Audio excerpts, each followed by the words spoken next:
I was born a fighter, a scrappy little kid on a Brooklyn block. I bobbed and weaved my way through life as I stood up against the neighborhood bullies. I always hated bullies.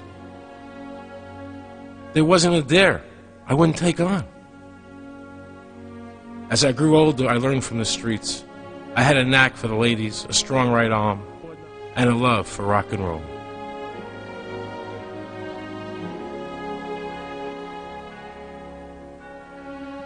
I opened the Chicago nightclub and booked big-name bands like the Grateful Dead, Led Zeppelin, and The Who.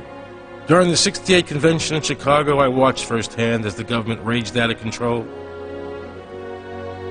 I managed Bette Midler, founded the Manhattan Transfer, and was fortunate enough to win an Emmy, a Tony, and my films received 6 Academy Award nominations.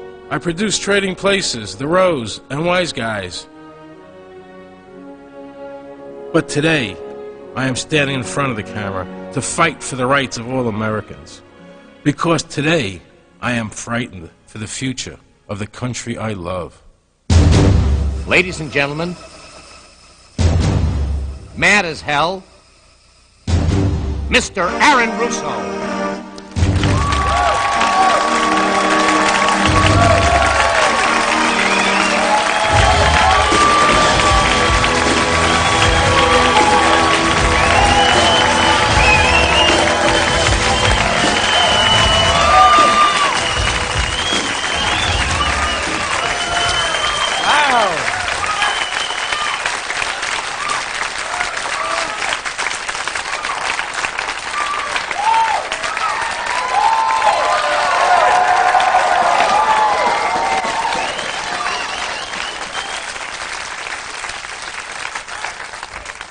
Hello, everybody. Hello. Welcome to Mad as Hell.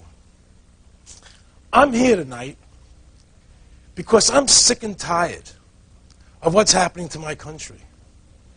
I'm fed up, and I feel an overwhelming need to shine a light on, to illuminate our country's problems.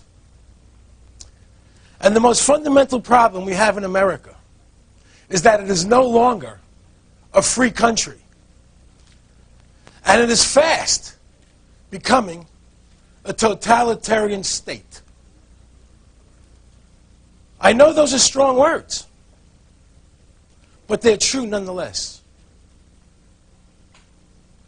Let me illustrate. Imagine you're calmly driving along in your car, minding your own business, obeying all the traffic laws. And all of a sudden, in your rearview mirror, you see a police car coming up behind you. How does that make you feel? Safe and secure? Or uncomfortable? Uncomfortable. Let me see a show of hands for uncomfortable. Amazing, isn't it? It's amazing. See, I remember being taught in high school that America was different because it was founded on the principle of liberty. That means nobody can make you do things against your will, including the government. And government's function was to protect that liberty. Everybody, stand up. Stand up. I want you all to recite the Pledge of Allegiance. I pledge allegiance to the flag of the United States of America and to the republic for which it stands. Stop! Sit down. And to the republic for which it stands. It doesn't say, and to the democracy for which it stands, and to the republic for which it stands. America was founded as a constitutional republic with some democratic principles.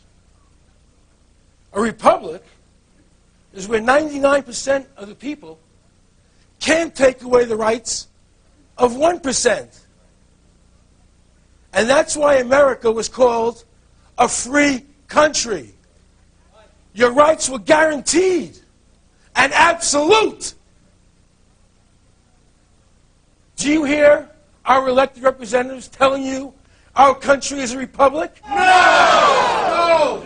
In a democracy, 51%, the majority, can take away the rights of 49%, the minority. That's not freedom. Who's ever in office determines what rights you have. Like a ping pong ball, bouncing back and forth, back and forth. One says abortion's legal. One says it's not. One says gun control. Another says no. Taxes are too high. Taxes are too low. Balance the budget in 7 years, 5 years, 9 years, 3 years, 1 year, 18 years. Affirmative action. No affirmative action. Speed limit 55, 75. It's safer. It's not safer. It's insanity!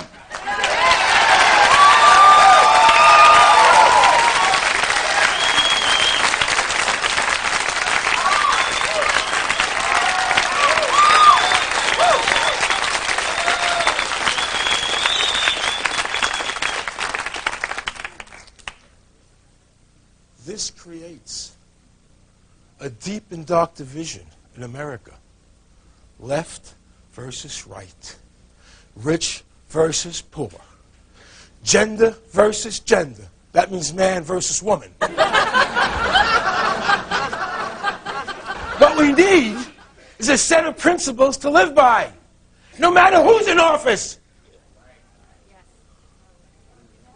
And we have it. It's here. It's called the Constitution.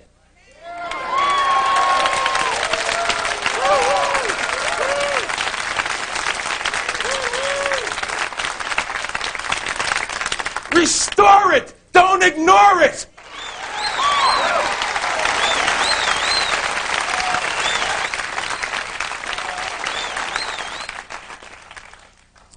People often ask me, Aaron, are you a liberal or a conservative? A Democrat or a Republican? Those are just labels.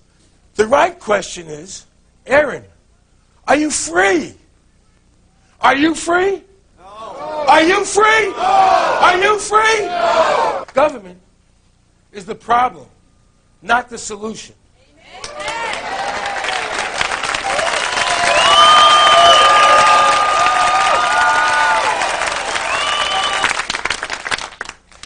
A big centralized government, like ours has become, manipulates us into strict obedience in the name of some contrived greater good.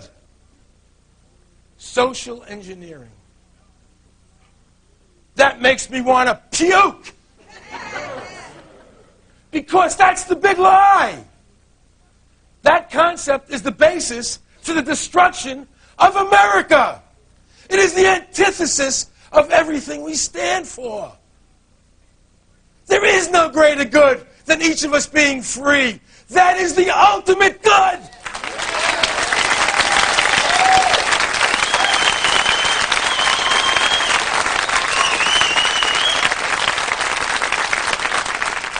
Instead, we have federal agencies with massive police powers. They just gave the Bureau of Alcohol, Tobacco, and Firearms 13 ground attack jets, armed with Sidewinder missiles. What are they going to do? Go on airstrike on Fred's smoke shop?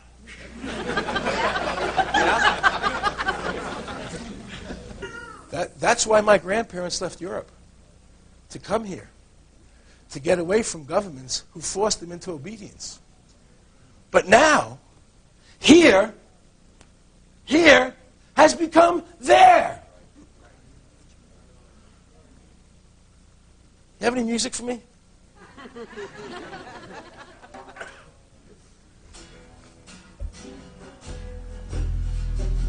Enough for that.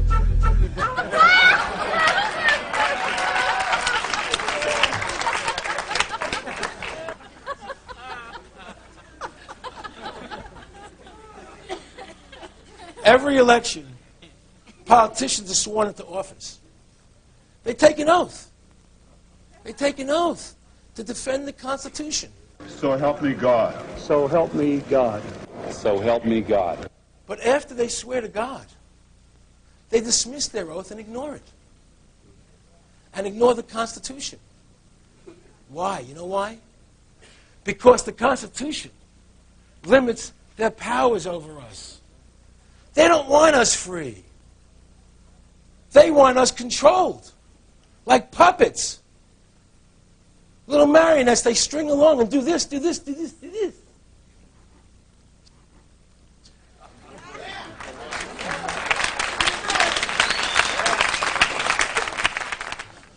After the Oklahoma City bombing, the President and Congress called for the immediate passage of the anti-terrorist bill. The time is now to enact this important legislation. You can be sure that terrorists around the world are not delaying their plans while we delay the passage of this bill. It sounds great. Get rid of terrorism. Yeah. Yeah, on the surface. But scratch the surface of this bill, and we discover an overreaching power that is akin to dictatorship. 10-year sentences for the crime of supporting the lawful activities of an organization the president unilaterally, you hear that word? Unilaterally declares to be terrorist. And it's not appealable. He says it, that's it.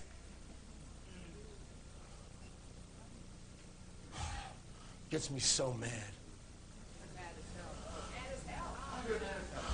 In addition, this bill allows five hand-picked judges, hand-picked federal judges, to hold trials in secret. In secret! Behind closed doors. Wait. Without a jury. And the defendant isn't even present at his own trial to defend himself. You know why? Because he doesn't even know it's happening. Okay? He doesn't even know it's happening. That means you could be on trial right now and not even know it. And you were just found guilty. All of a sudden you're gone. All of a sudden people are going to start disappearing. They're whisked away. What happened to Sam Jones? I don't know. He was at work yesterday.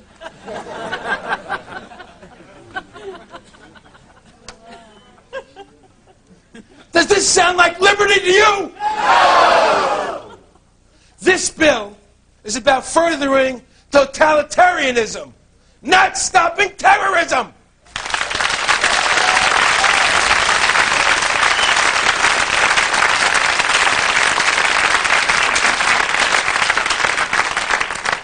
Welcome to the new America! Yeah! Russo for president!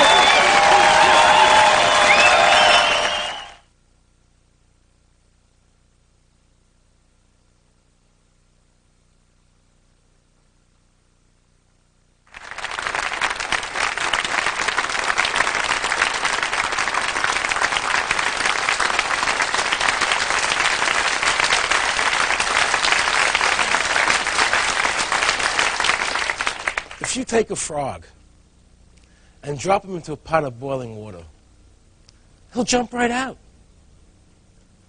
But if you take that same frog and put him in a pot of cold water and slowly turn the heat up, he'll sit in that pot of water, lulled into complacency, until he boils to death. Ladies and gentlemen, we are that frog.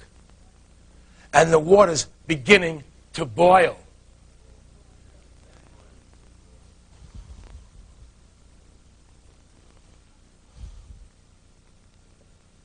Did you hear we're being fitted for National ID card? Good. And it will be digitally encoded with the retina pattern of your eye or with your fingerprint? And every American will be required to carry one. Required is another word for forced. According to this bill, come 1999,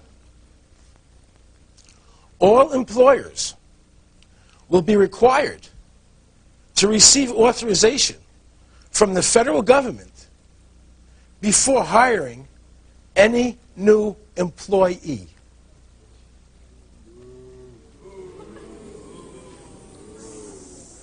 The social planners are forcing you to get their permission before you can hire anybody. And your name has to be on their database to even get a job. Do you want your name on their database? No. They'll tell you from here to doomsday. They're defending your liberties. They're lying!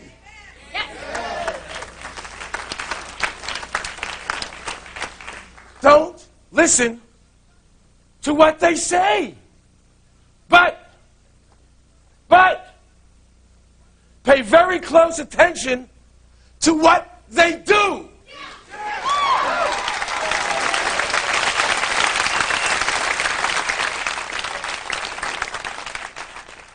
Thomas Jefferson said, the price of freedom is eternal vigilance. Well, how many of you have been vigilant? Or do you do whatever the government dictates and just accept it? Freedom is something you have to fight for. It's not automatic. In the history of the world, America has come the closest to being a free country. Let's not blow it.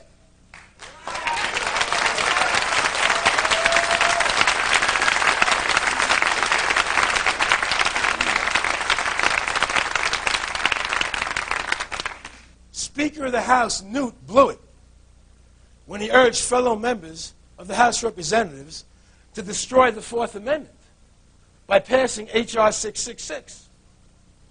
Do you know this bill will allow the government to invade your home without a search warrant? Congress and the President have no authority to ignore the Constitution. But they're doing it.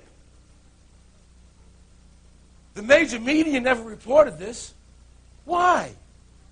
Free press, please. It's a controlled press. And what they don't tell you is costing you your freedom.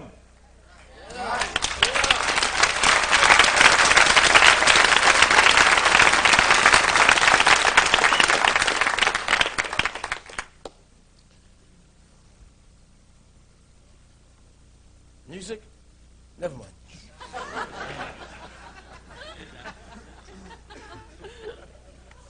I'm on a roll. Why are you guys there anyway? I can't figure this out. Congress has passed the FBI wiretap bill. This requires that wiretaps be pre-built into all phone switching equipment by October 28, 1998. So that the Justice Department can listen in on any phone conversation in America, sitting in their office, pressing some buttons. Let's see what Aaron Russo's saying today. Sons of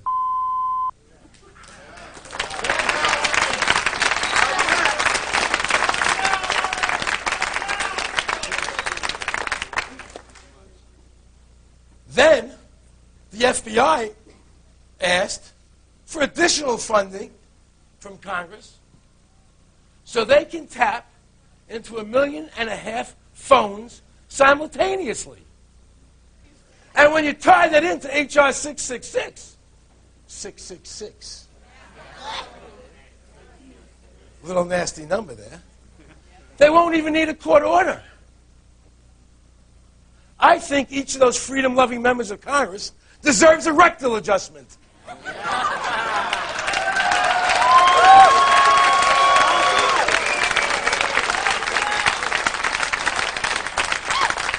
Now that's liberty!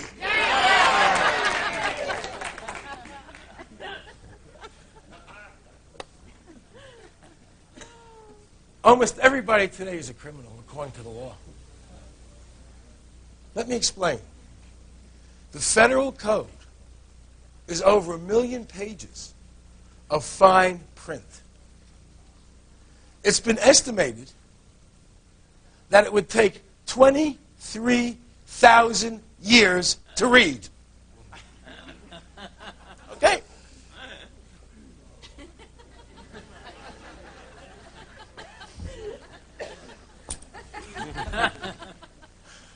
Yet, ignorance of the law is no excuse. We are responsible for all these laws.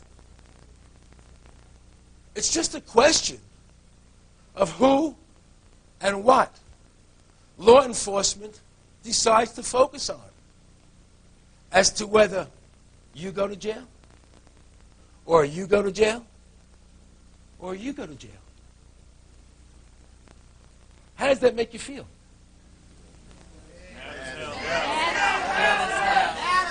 Well, if you're black, I guess you already know. I can't stand them.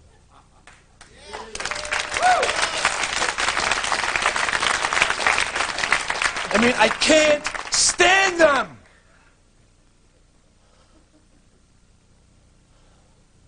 Do you know there are more people in jail today in America than any other country in the world?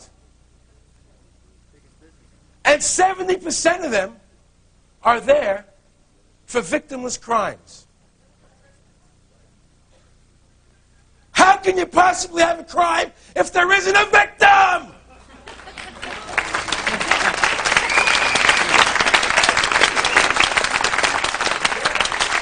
Idiots. They spent a fortune. They spent a fortune trying to put Heidi Fleiss in jail. And yet, at the same time, they let out a rapist who's victimized over 200 women. When they asked the rapist if he was going to rape again, he replied, That is information that will come out in the watch eventually. So right now the cards are still in the air. well, thank God they got Heidi Fleiss off the streets. I feel so much safer.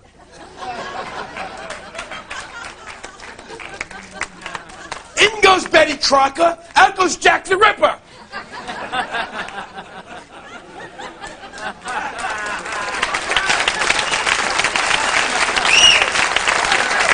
It's insanity! It's insanity!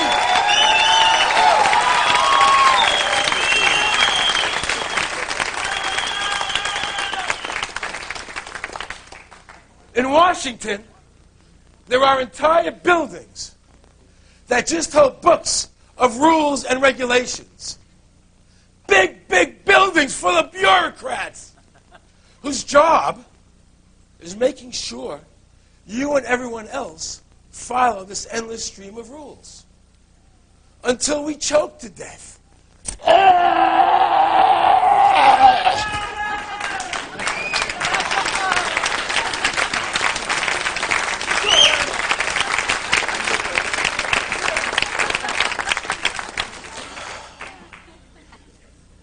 Oh, they put so much pressure on us that we have heart attacks and die. Wait, do you think this is the government's way of subsidizing the medical profession?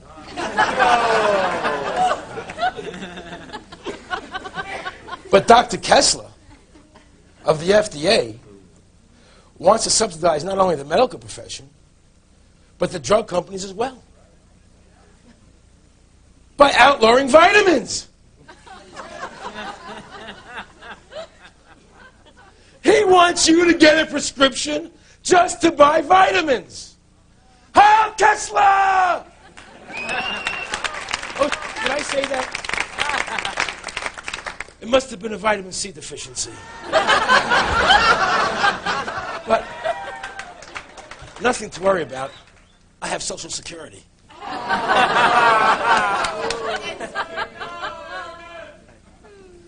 Can you believe what they've done to Social Security? I mean, can you believe it? From a voluntary retirement plan, it's evolved into another mandatory tax. Have you ever heard of a retirement plan where the money is not in your name?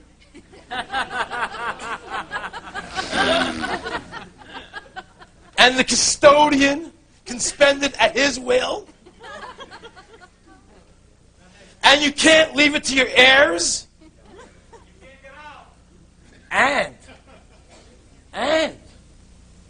it's their way of keeping track of you to boot. Try running a private fund like that. And then there's the IRS.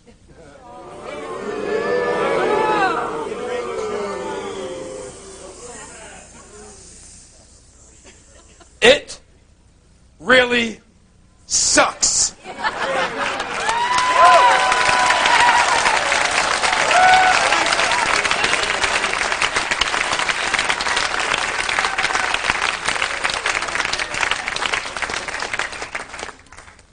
I didn't know whether to say sucks or steals. They're both so appropriate. They tax you your whole life. And when you die, they tax you again on the money you leave your family.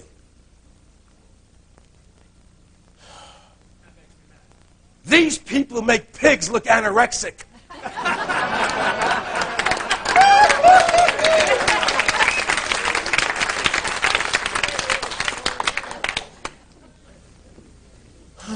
This is hard work.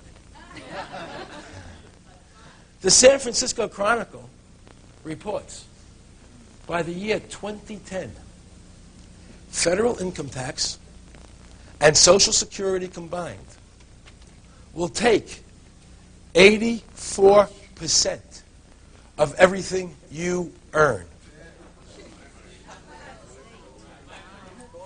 Now, I ask you a question.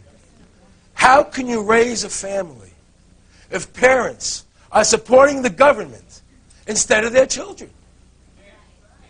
Of course morality is declining. Of course crime is soaring. How could it not? Repressed people strike back.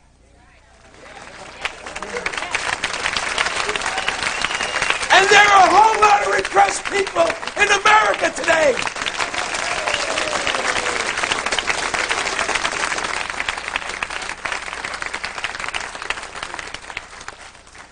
Do you feel repressed by the government? Yes! Let me see a show of hands. This country is just, it's just unbelievable. It's just unbelievable. Have you heard about GATT? The General Agreement on Tariff and Trade? The so-called Free Trade Agreement? It's 22,000 pages. It weighs 365 pounds. That's a free trade agreement? One paragraph, we have free trade.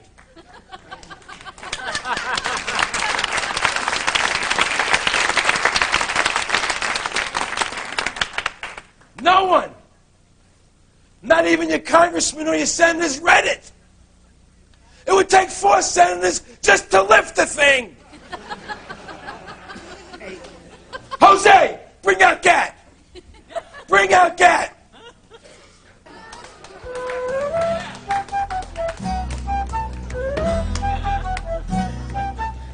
Dump it.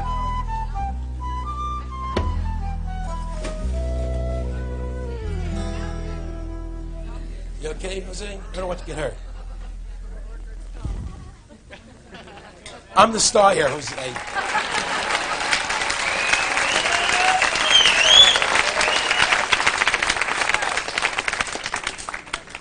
And two arch rivals running for president, Dole and Clinton, pushed everybody to sign it.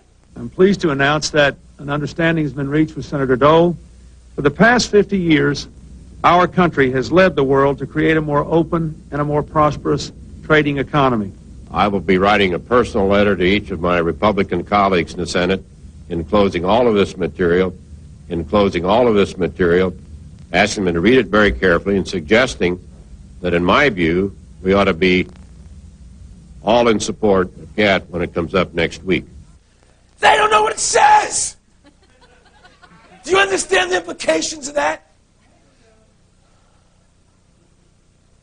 It's time to wake up. And I'm here ringing the bell.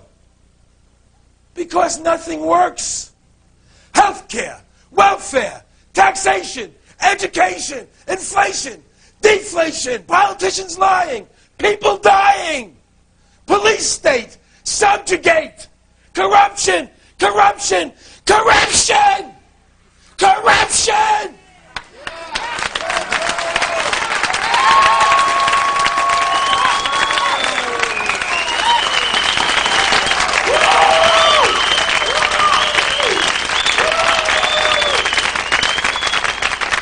Are you mad yet? Yeah. Let me hear I'm mad as hell, and I'm not going to take it anymore.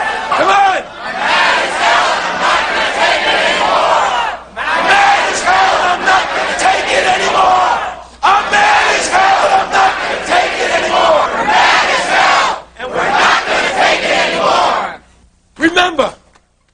Remember, fighting for freedom is an old American tradition. We will not be denied.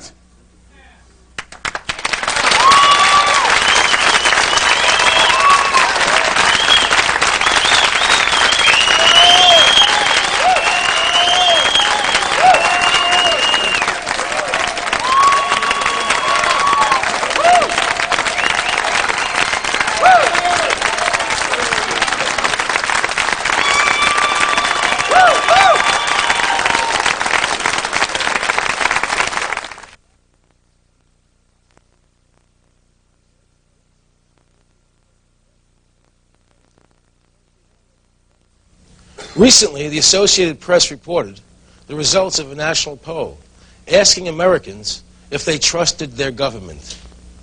70% did not. One of the reasons this figure is so high is people are becoming more aware that we have all but lost our rights to due process and the presumption of innocence until proven guilty. A man's home is no longer his castle. Tonight's show is going to focus on asset forfeiture. Using that catchphrase, government agencies can lawfully storm your residence and seize all your assets. That includes your home and your bank accounts. Last year there were over 250,000 asset forfeitures. That's 5,000 every week.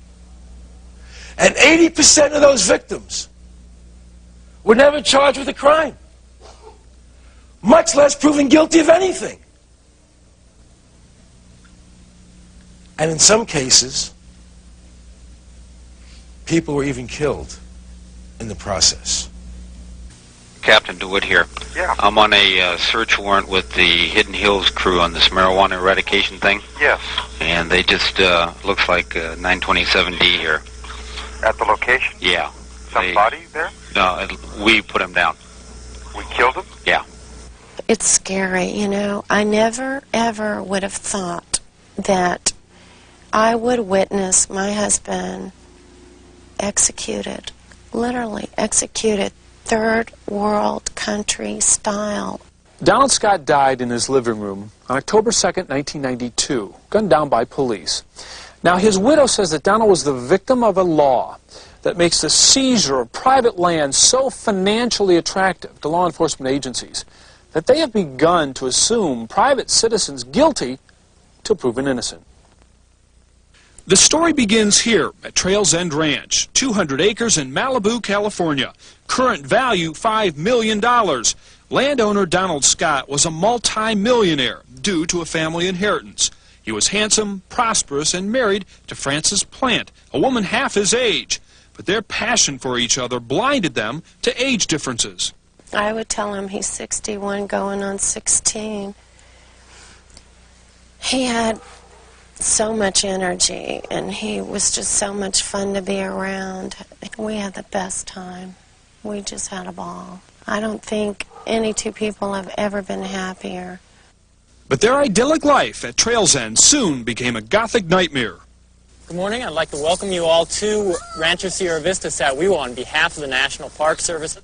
In the 30 years since Donald Scott purchased his ranch, the National Park Service had bought up every available land parcel surrounding Trails End, making Scott's land a choice morsel for federal acquisition.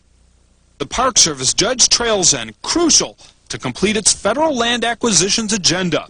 Friends say that the Park Service had approached Donald repeatedly about selling, but he refused. Donald always had a feeling that the government would do something, or the national park wanted this land to the point of where they would do anything to get this land, even kill him. Ironically, Scott predicted his own death, but it was not by the Park Service. 2 years ago, the L.A. County Sheriff's Department claimed they had received an anonymous tip about Trails End Ranch. Captain Larry Waldy ran the narcotics unit at the time. We then got a tip from a reliable informant that, in fact, that marijuana, large amounts of marijuana were growing there. It was 1993. L.A. County was in fiscal crisis. Law enforcement budgets were scant, and like other agencies, the Sheriff's Department was scrambling for extra funds. More and more, they were forced to rely on the proceeds of drug busts to supplement crippled budgets. In effect, our civil servants became revenue producers. Discovering drugs on private land allows a law enforcement agency to seize the property, sell it, and take the profits. That is called asset forfeiture. It is highly controversial in that it gives an incentive to law enforcement agencies to say that drugs exist, to pretend that drugs exist, even when there aren't any. Financially motivated to confirm the anonymous tip, Deputy Sheriff Gary Spencer ordered aerial reconnaissance, and DEA agent Charles Stowell complied. In a flyover the ranch, he claimed he saw 50 marijuana plants attached to lines suspended from tree branches. There is virtually no way that Stowell could have seen through that canopy of trees. It's like a rainforest. It's impenetrable. Michael Bradbury is district attorney for Ventura County. His investigators studied the Scott case for months. Their findings were explosive, concluding the L.A. Sheriff's Department was motivated in part to seize the ranch for the government. I think Agent Stowell was under tremendous pressure from the Los Angeles Sheriff's Office in the person of Deputy Spencer to come up with the opinion that marijuana was being cultivated on the ranch. As a matter of fact, after Stowell initially said that he had seen marijuana, he called Spencer back and said, "I am not comfortable with you using my name, and you have to corroborate me." Despite Agent Stowell's reservations, the Sheriff's Department marshaled ground teams from the National Park Service and the Border Patrol. But even their ground surveillance turned up no marijuana. Nevertheless, law enforcement still commandeered a search warrant and ordered the troops to move in. 27 people were at the scene. There were at least 5 different agencies. You had the National Park Service there because we worked with them in dealing with the marijuana eradication program. LAPD was there and DEA was there. Coupled with that is the National Guard that we worked with. There was a crash and the house started shaking. And when I first realized it wasn't an earthquake, and I saw a man's face looking at me through the window. Here these men come running towards me, and I'm backing into my living room, screaming, "Don't shoot me, don't kill me." My husband heard me, and he came out into the living room screaming, "Francis, are you all right?" And he had his gun pointed up in the air, and he looked at me, and they yelled, "Put your gun down, put your gun down, put your gun down." And that was the last thing he said, and they just murdered him. This picture of these men was taken moments after they killed him by their own sheriff's department, and they're smiling like I don't know what. The troops searched the entire property, including a grove of trees where the 50 marijuana plants were allegedly spotted by aerial reconnaissance. And there was no marijuana. But we found some lines suggesting the block and tackle method on some of the trees in that general vicinity. There's no evidence that there were ropes and lines there. I will never be able to be convinced they came here to serve a search warrant. So why did 5 government agencies storm the house that morning? Was the raid on Donald Scott's property part of a government conspiracy to obtain his land for the Park Service under asset forfeiture laws? Does that sound too far-fetched to you? Not if you consider the findings of the DA's office. Curiously, the district attorney's investigation yielded these documents. They were passed out during a briefing before the raid. A property appraisal of the 200-acre ranch and a map, including a notation by Agent Stowell that a neighboring 80-acre parcel had recently sold for $800,000. The district attorney doesn't understand why a search for drugs would include such information unless seizing Scott's land was law enforcement's motive. I think this is simply a case of a good officer, very aggressive, who lost his moral compass, saw an opportunity to have his star rise rapidly in the department by seizing a significant asset. In fact, current Park Service land acquisition policies across the United States are under scrutiny, considered heavy-handed, and in some cases illegal. As for Donald's murder, Frances insists that her husband was in the process of lowering his gun when he was shot. It was just pointed up in the air. He didn't have a chance to obey their deadly command of put your gun down anyway.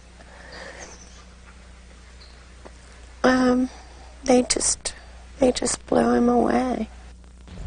And Frances's nightmare just kept getting worse. Months after Donald's murder, the ranch house burned down. Frances says it may have been arson. The house is burned down because the national park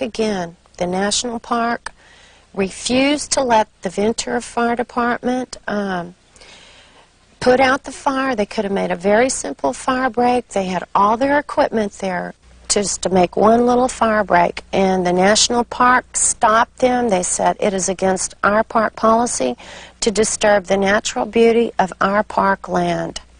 And now, guess what? Now the IRS wants to force a sale of this land to make us pay death taxes. So let me get this right. One agency of the government comes in and kills your husband, and now that he's dead, another agency of the government comes in and wants the land. Well, they haven't met me yet. They're not going to get this land. I couldn't believe this could happen in our country. I couldn't believe my father has fought in 2 wars for us to be safe in our homes.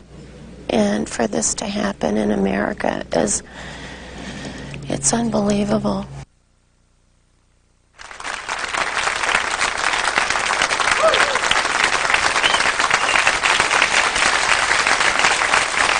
That piece was absolutely frightening. And the fact that the 2 deputies who shot Donald Scott are still in service only goes to prove the point that the government is unaccountable. We are very fortunate to have with us on today's show 3 of America's foremost experts on asset forfeiture. Brenda Grantland is a graduate of George Washington University's Law School. She presently serves on the board of directors of FEAR, Forfeiture Endangers American Rights. And Jeffrey Steinborn is a graduate of Yale Law School and a prominent Seattle attorney who specializes in asset forfeitures. Judy Osborne is a hooker from Santa Monica Boulevard. No, I'm just kidding. I'm sorry. A little.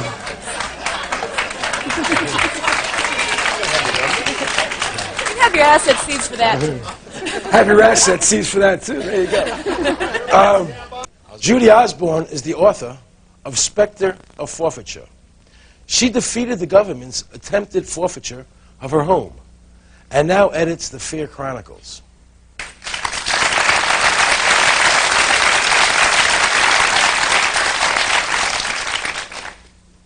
Is what happened to Donald Scott a rare occurrence? Many of the things that happen to Donald Scott happen every day.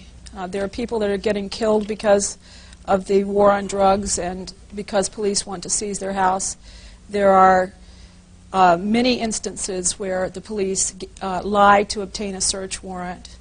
And there are many times when the raids are made on places where no crime is being committed. Mm-hmm. So how does civil forfeiture differ from criminal prosecution? It's so easy to forfeit something civilly. All they have to do is say that we want it and come and get it.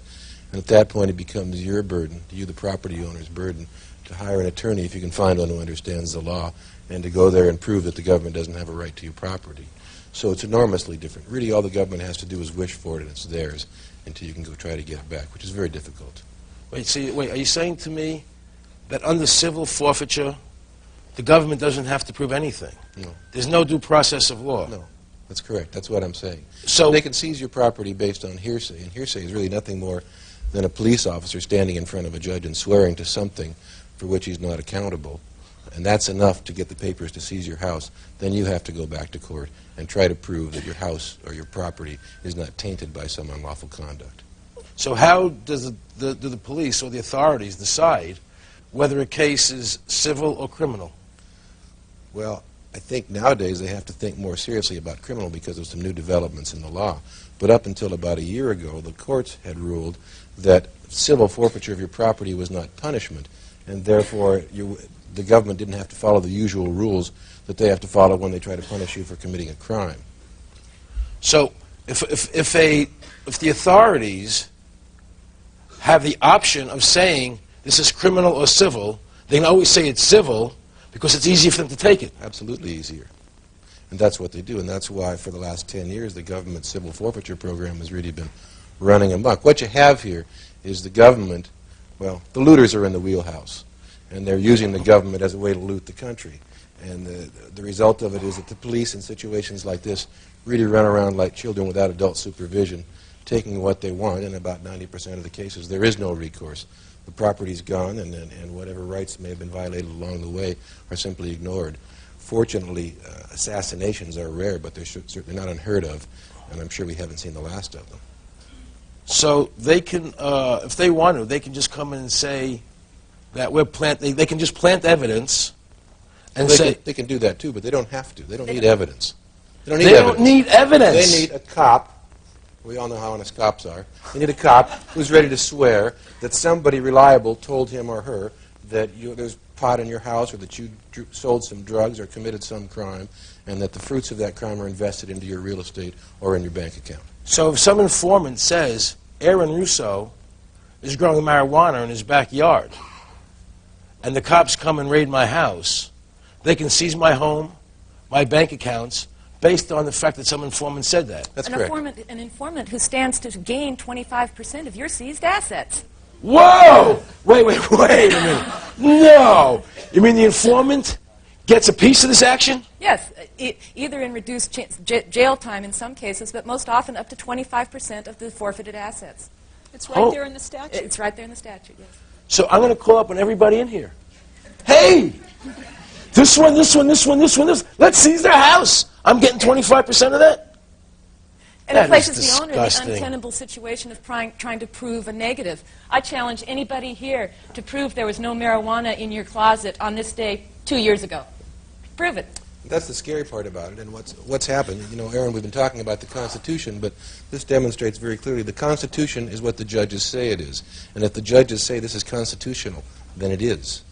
And so one of the problems really is that the judges, we have to have some judges who have the courage to talk about what your rights are and to be offended by this. But the Constitution is very plain English. It's not very difficult to understand. Well, you would think so, but historically it's always been nothing more than what the judges say it is. And this generation of judges seems to have a low esteem for some of these rights that we hold so dear. So who's vulnerable to forfeiture? Like Everyone. Anybody. You know, there are lots of cases now where third parties are having their assets seized because of something someone else did. Say a landlord-tenant situation, for example. You may own an apartment building and someone living in your apartment may be selling drugs. The police will come to you and say, get that tenant out of there within 2 weeks or we'll take your property. And you go to your lawyer, you find out that the local landlord-tenant law requires you to give your tenant due process. So you start going through the due process that you're required to give under the local landlord-tenant law, and that's not fast enough. They come in and seize your property. There's a couple in Southern California, retired Army, I forget his office. He was an officer, and this was his retirement property, and he lost his entire rental property because he couldn't get the tenant out fast enough to please the cops. If you're a landlord, the situation's even more frightening than that because they can search your rental property illegally. Just kick the door down without a warrant. And if they find something growing there, then they can seize the house. And you, the owner, the landlord, don't have the right to object to the illegal search because you weren't living there. I just had a case like that last week, yes? And they are not embarrassed to stand up in court and say, yes, we're going to take his house, and he has no right to complain that we kicked the door down without a warrant because he wasn't living there at the time. In fact, reporting your suspicions of your tenant's illegal activities to the police is cause enough to have your house forfeited because that puts on the record that you knew that there was something illegal going on. Right. So you can't show your innocence. So you're in a catch-22 situation. Yes. So how does an ordinary citizen protect themselves? You try to get the laws changed. Right now, everybody is vulnerable. You can have your assets forfeited for making an incorrect statement on a loan application. Fish and Wildlife not long ago seized a tractor under EPA laws because it ran over an endangered rat. Oh, it didn't help the rat. I heard about that. The Vietnamese farmer was tilling his land with his tractor. He ran over a kangaroo rat, and the government came and took his tractor. They tried to put him in jail for 2 years for running over a kangaroo rat. This is unbelievable. Do you know why I'm so mad? Do you understand what's going on here, guys? I mean, this is sickening. This is and it's our country. If you are a member of a corporation and one individual in that corporation is indicted for instance, a money laundering operation, the government has a theory of tainted money, where his tainted money contaminates all your good money like a drop of ink in a glass of water. And so, therefore, the whole corporation's assets can be forfeited based upon the alleged illegal activity of one member. What is this about legal fiction, that property has no rights so they can take it? How does that work? Can somebody tell me? This is a very old concept that goes back to biblical times, basically. If an object, it's called deodond, if an object is used to kill a man, then like a sword is used to kill a man, then they would say, well, that sword was guilty and we're going to take it away from the owner and destroy it. And the owner's rights in it disappear. And they're using that fiction. It's a lie. A fiction is a lie. But as an example, I heard about a man who lost his airplane because he said the airplane had no rights. It doesn't matter that the man owned the airplane. The airplane has no civil rights, so we can just take it. Or we can take his car, or we can take the money, because property has no rights, ignoring the fact that people who own the property have the rights of ownership. Right. That's the legal fiction, am I correct? Right. Explain to me about the 30 days, how that works. That you have 30 days to argue against the seizure, and if you don't do it within 30 days, then you can't get it back? There's a very important part about that I think that you're overlooking.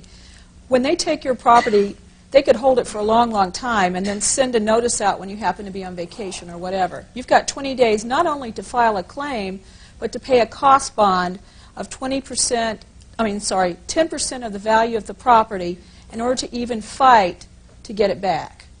So in order to get a hearing, you've got to pay for it in advance. But if they just took everything you own, how can you pay for anything? Well, you're indigent, and of course you can't hire a lawyer, but because it's a civil case, you are not appointed a counsel either. So you have no money left to hire a lawyer, They don't give you a court-appointed lawyer, so you can't even fight back in the time allotted. And the law is so complicated that the majority, I would say, of lawyers don't even know how to fight civil forfeiture. This is unbelievable. So people can't fight it themselves. And which federal agencies have the power to do this? Most of them. And that's the reason that most forfeitures, people abandon or give up their property or lose their property without ever going to court, without ever getting a day in court. They just lose it. And though the precedents were set by drug laws, there are over 200 federal forfeiture statutes, and many of them don't even contain the exemption for innocent owners that the drug laws contain. Where does the money go when they take it all? The police get to keep it. Whoa! Whoa! Wait a minute. Not only some guy calls up and says, hey, Russo over there is doing something wrong. He's sleeping with his wife or something. Okay? Sex is not allowed here anymore. Okay? And then they come and raid your house. They take all your assets, right? And then they get to keep them.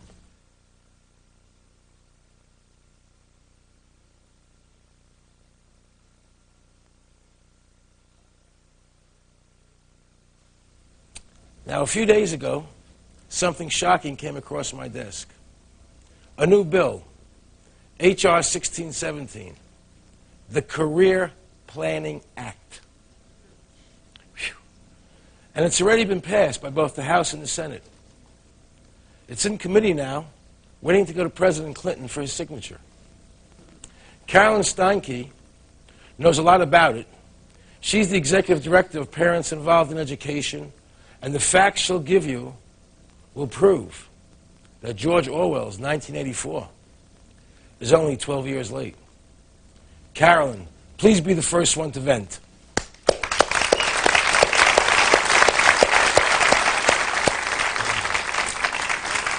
Children in this nation, as a matter of fact, in our wonderful United States, are scoring lower than third world nations when it comes to getting an academic education. But we know that problem. Tell us about H.R. 1617. H.R. 1617 came to light when we realized that there was a plan. The reason why they are dumbing down our children is the Clintons' plan for human resource development. It is a plan in which the government has decided to join in a partnership with parents in the raising of their children. Parents and the government are going to be a partnership? Yes, 50% arrangement until a child, of course, has been designated at risk. Now, they call the plan cradle to grave. Cradle to grave, meaning that from the I call it sperm to worm.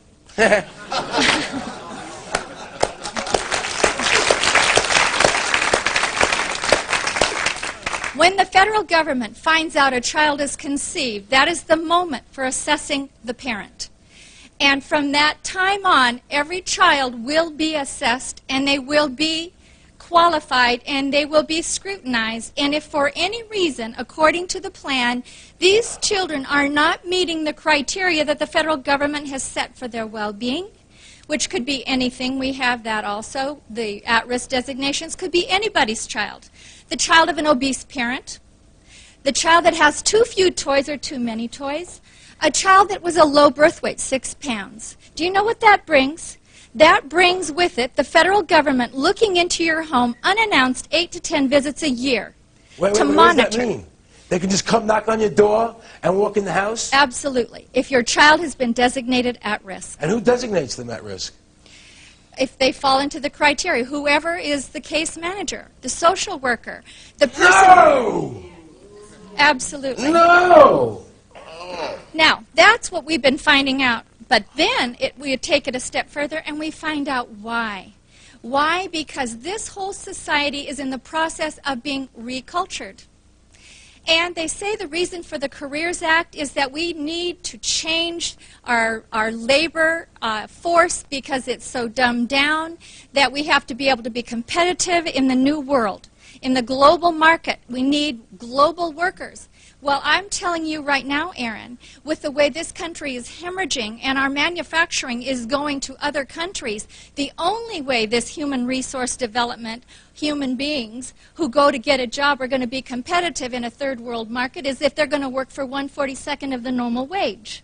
Now, the governing board at the federal level sets up a national plan for workforce development, a national employment agency, where all frontline jobs, public and private, must be reported. And all vacancies and anyone looking for work must report to the National Employment Agency. So does that tie into the Feinstein bill with the Immigration Act that we have to go? That's it in a nutshell. That's it. Now, they're totally radically restructuring education. And the plan, the legislation calls for integrating career-based curriculum at the earliest grades possible. Little kindergartners are now going to start talking about careers, and now they're going to start being investigated, analyzed, and surveyed as to what is their best potential for their future. And Aaron, guess what? Your children and my children and the children in this audience are going to now be picking their career for life and being trained specifically for that career by the 9th grade. Not my children. Not my children. Does this sound a little bit like the hammer and the sickle? Well, I think, Carolyn, I thank you for coming here and telling us all this. I think Carolyn deserves a big round of applause.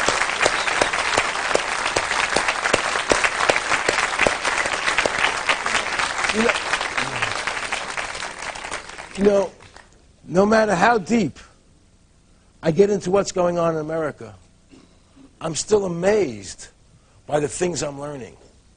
And that's why I decided to do this show, so that we can all learn something together to stop this vulgarity and this deceit by our government. You know, this podium is your platform. So anybody else who wants to vent, please raise your hand. Please. Introduce yourself, please. Hi, Aaron. I'm Julian Whitaker, and I'm a medical doctor. I've been practicing in the state of California for about 20 years. Been very active in medical freedom. I practice what you call alternative medicine, which I don't call alternative medicine. I just call good medicine, because we use vitamins and minerals and things of this nature. I've been following the FDA. I've been involved in several lawsuits against the FDA with vitamins and minerals. However, there's something going on in Houston, Texas right now, which amounts to a cultural rape.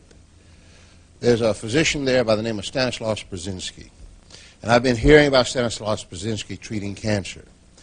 Basically, he has found a definite method and cure for cancer by isolating naturally occurring particles from the blood that get into the cell and turn off the genetic activity that causes cancer to progress. I have visited his clinic on 2 occasions. I've gone over terminal brain cancer patients that never, ever regress or never go into remission. They go into complete remission. There's a case in San Francisco of a 4-year-old girl who had a rhabdoid tumor of the brain, the most deadly tumor in childhood, 52 cases reported. Average lifespan is 8 months. She lived 2.5 years, and she died not from cancer, but from the radiation and chemotherapy she had before she had this therapy. Now, I've talked to leukemia patients and lymphoma patients, complete remission. And it makes sense. Now, let me finish this. It makes sense because these particles go in and activate or deactivate the tumor or suppressor genes and the oncogenes. It requires a paradigm shift in cancer. Now, why I'm here is this. In 1983, the American Cancer Society put this on an unproven blacklist. 2 months later, the FDA filed suit in federal court in Houston in 1983 to put Stanislaus Brzezinski out of business and to destroy his discovery. Well, let me ask you a question. Why is it in their interest to stop a cancer cure? Why is this happening in your mind? Whenever there is a true discovery in any culture that requires a shift of paradigms, the paradigm we have in cancer now is you cut, burn out. This paradigm is you stop it at the genetic level. You don't have to cut, you don't have to burn. All of that, the billions of dollars of industry, goes down the drain. So there's 3 areas of resistance to this. There's the government, which is illegalizing it. There is the oncologists, which are hot and bothered because he represents a challenge to their belief system. And then there's the insurance company, which basically is governed by the physicians. Would it be possible to bring Doctor to the show here one day? Yeah, absolutely. Absolutely. Thank you.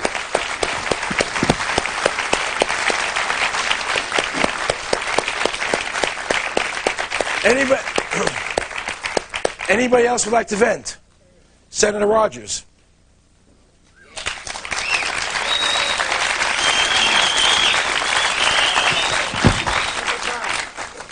Thank you, Aaron. And I'm mad. Let me tell you why. Please. I'm mad because the federal government has literally turned their back on not only California, but all the border states. And let me tell you what I'm talking about. Every night, several thousand people enter into our state illegally. They break our law. They're illegal aliens. They come across the border almost unrestricted.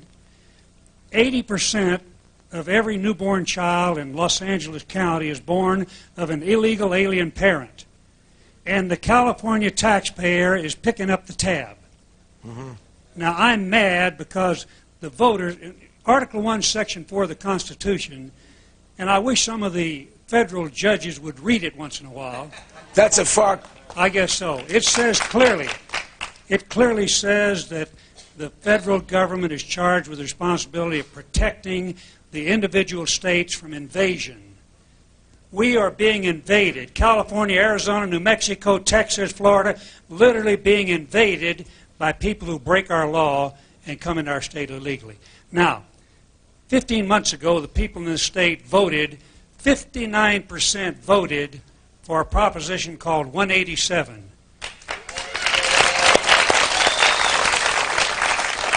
A federal judge, one judge appointed by Jimmy Carter, has put a stop to what the people in California clearly support. Absolutely.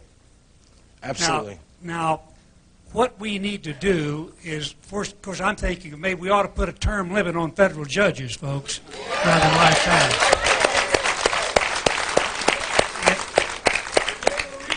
It is not fair to the people in California. What's happening?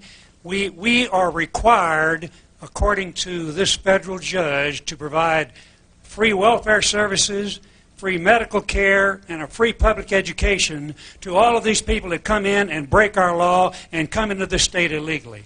And it's time that we told the federal government, look, you either do it or we're going to do it. Amen. Now, the federal judge, let me tell you how contorted her reasoning was in using the Constitution.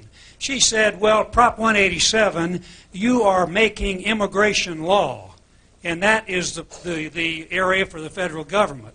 That's not what 187 was about. 187 was merely saying the state of California has the right to remove the incentives that are acting like a magnet that are drawing these people into our state. That's all 187 does. Right. It doesn't monkey with immigration law. So it's time that we put a stop to it, that we reaffirm the sovereignty of the state of California, and we do what we know we have to do to spare and preserve and rescue the taxpayers in this state. I'm mad.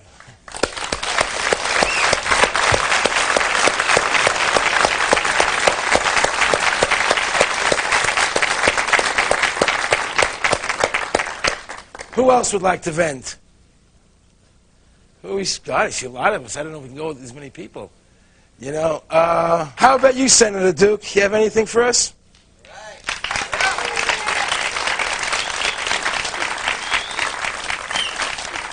Please introduce yourself. Okay, well, I'm Charles Duke, state senator from the state of Colorado. And I'm very happy to be here today, Aaron, and I'm mad as well, like many of the people here. Are you mad as well or mad as hell? Mad as well. I'm mad about the loss of our Constitution, as you well know, and I'm mad about a $5 trillion debt, and just a number of things, not to mention the property seizure law that you've talked about tonight. That's really one of the many reasons that I carried the nation's first 10th Amendment resolution. And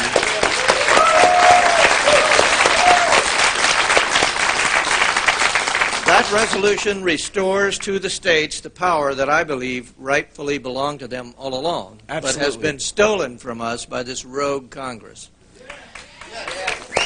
Now, that That resolution had two parts. It said, first, the state of Colorado hereby claims sovereignty over all powers not otherwise enumerated and granted to the federal government by the United States Constitution. It's based on the 10th Amendment, which says the states have any power they wish to have, unless it's prohibited. The second part reminded the federal government that they're our agent, and it says that the federal government, as our agent, is hereby given notice and demand to cease and desist, effective immediately, mandates that are beyond the scope of the constitutionally delegated powers.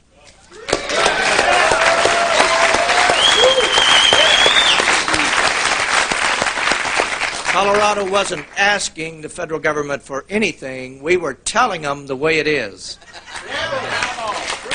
Now, I was a little unprepared for what happened after I did that. I really kind of did it initially, not only to support the Constitution, but primarily for fun. Well, it really took off across the nation, and in fact, Senator Rogers sponsored SDR 44 here in California, and that has passed as well. To date, we have 21 states that have passed that 10th Amendment resolution. Yes! Yes! Yes! Now, some have said, where are you going with this, Charlie? What exactly are you trying to achieve? And I said, well, let's suppose we get 38 states to adopt the 10th Amendment resolution, and we call a meeting of those 38 states, and we draft some orders for Congress. And we hand it to the Congress, and we say, here are your orders. You are our agent. You have 90 days. And they'll say, or what? And we will say, or your services are terminated.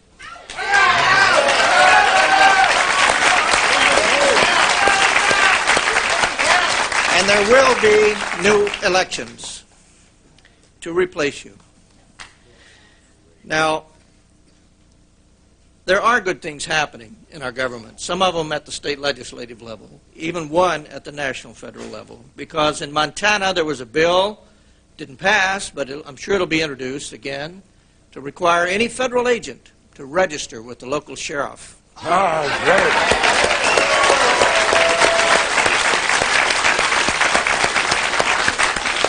You might be very surprised to know that the Supreme Court has ruled on more than one occasion that the federal government has no police power. Right. So they can't go to the federal government for help there. In any case, I'll be introducing that in Colorado. And Senator Rogers has told me if I'll get the data to him, he'll introduce it for the state of California. Yes.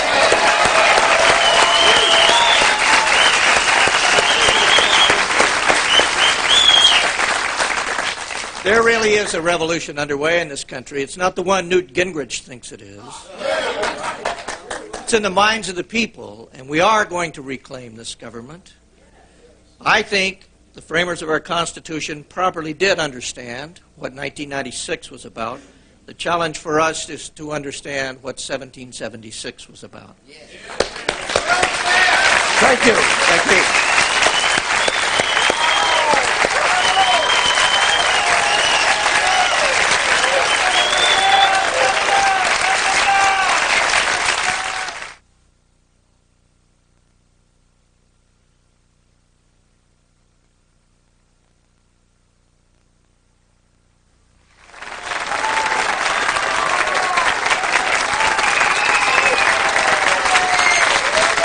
Here's a remarkable friend of mine who I love dearly and who's given a lot of thought to the subjects we've been speaking about tonight. Ladies and gentlemen, please, Rod Taylor.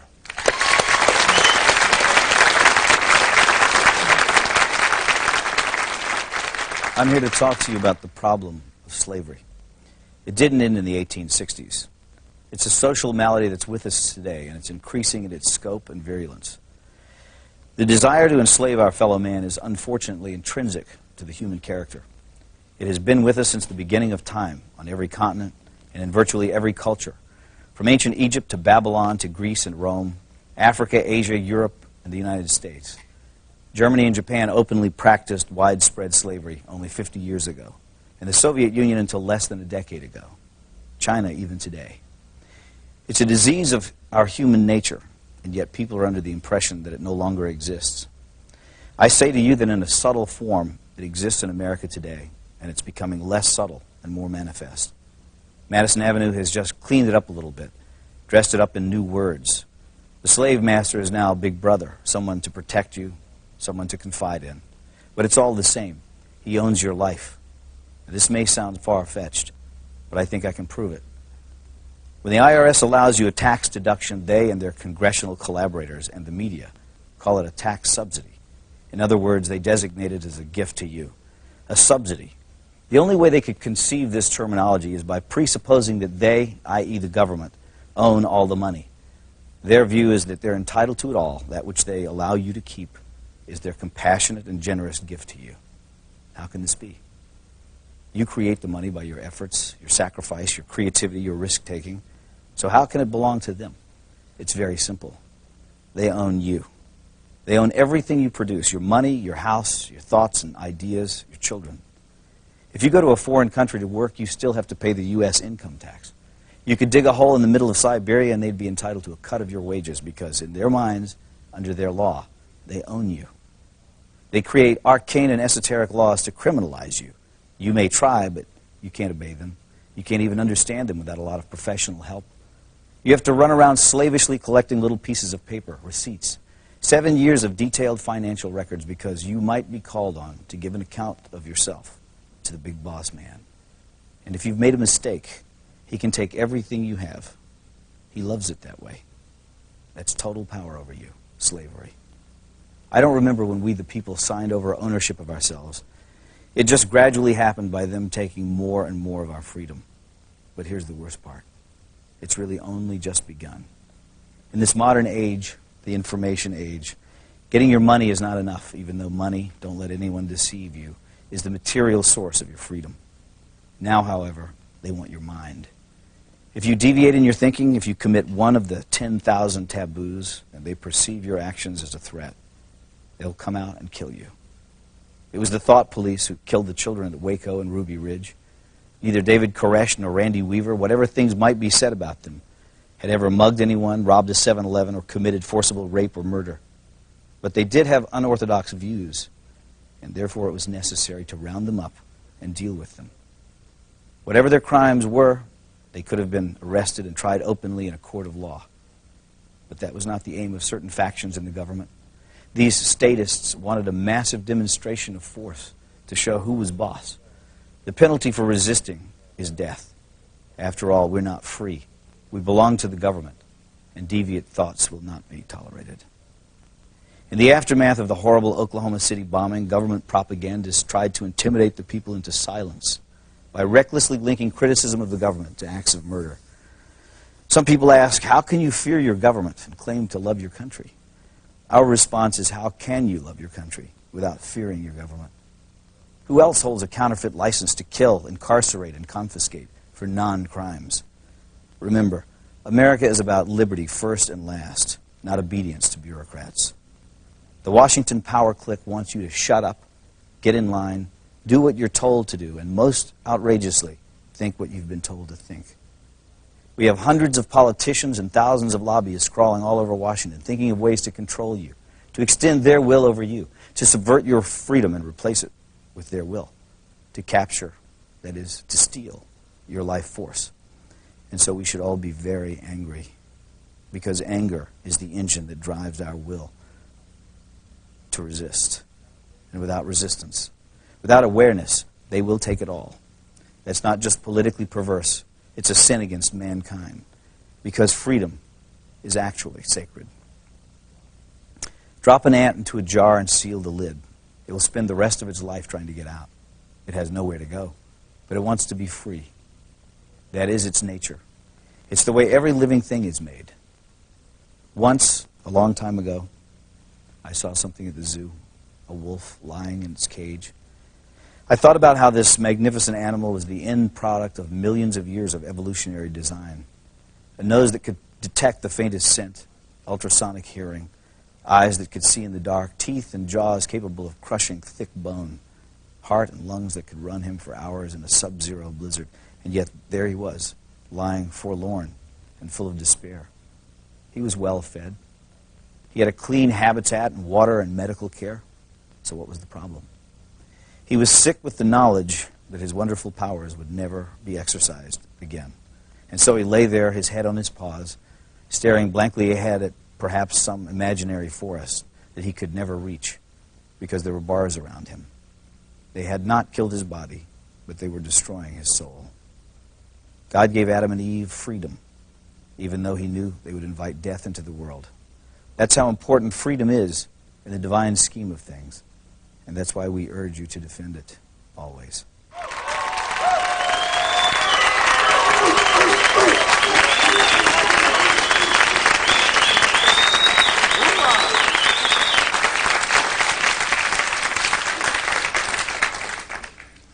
I've often wondered what George Washington, Sam Adams, and Thomas Jefferson would do if they were alive today.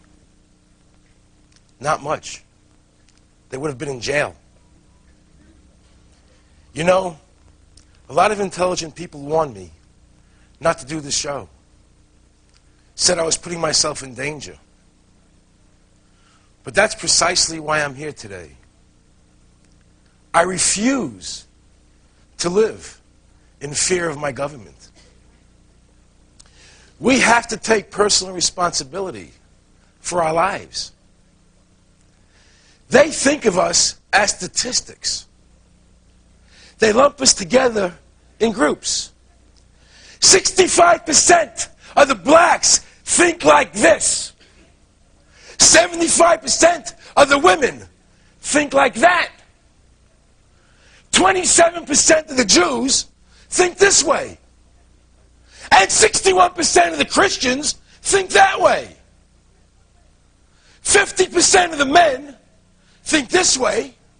And out of that 50%, 46% of the circumcised ones think another way. It's all bull.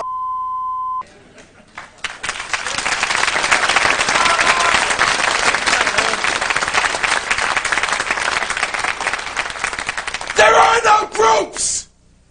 We're individuals. Group thinking is no thinking.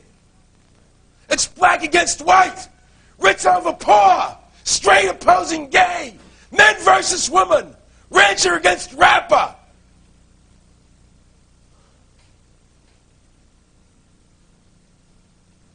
It's only as individuals that we will ever find harmony and peace. Bill Clinton and I are both white, straight, male Americans. That's 4 groups we share. But do I think like Bill Clinton? I can't stand Bill Clinton.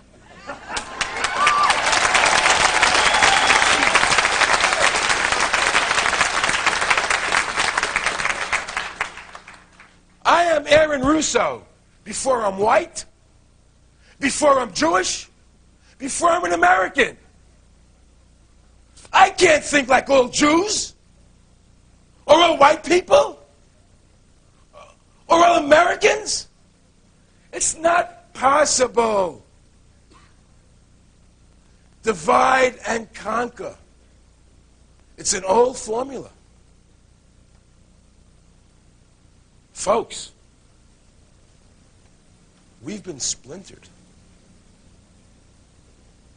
My hope is, God, I pray, my hope is that this show, this series, can bring all these splinters together into a strong oak tree that can withstand the assaults that we're under. So we can once again make our common thread freedom of the individual. So we can all be different and still defend each other's rights and appreciate our differences. That's what it's all about. And if you don't allow freedom, If any of you don't allow freedom for somebody else, then you can't have freedom. Do you understand that?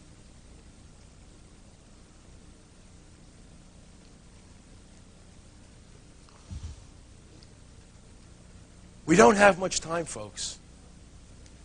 The free America that we all knew and loved may be gone forever.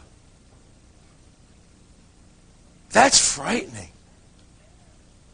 That's damn frightening. It's time for all of us to stand up and say, no matter what my gender, my race, my age, my education, or economic level, rich or poor, I am first a human being. And I'm ready to start behaving like one again. I open up my arms and my heart and respect every other person in this country.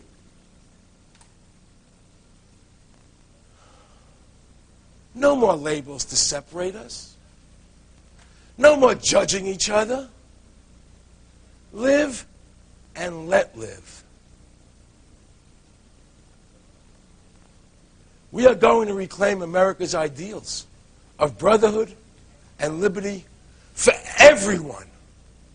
That's our greatest legacy.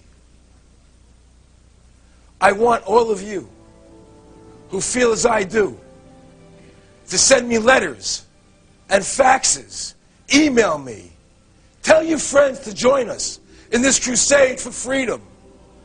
This will be the largest crusade in the history of America, and a direct challenge to the status quo.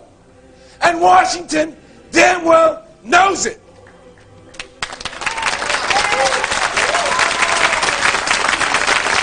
Make them understand that we, the people, are the sovereigns, not them. We love you, Ed. Come on, everybody. America!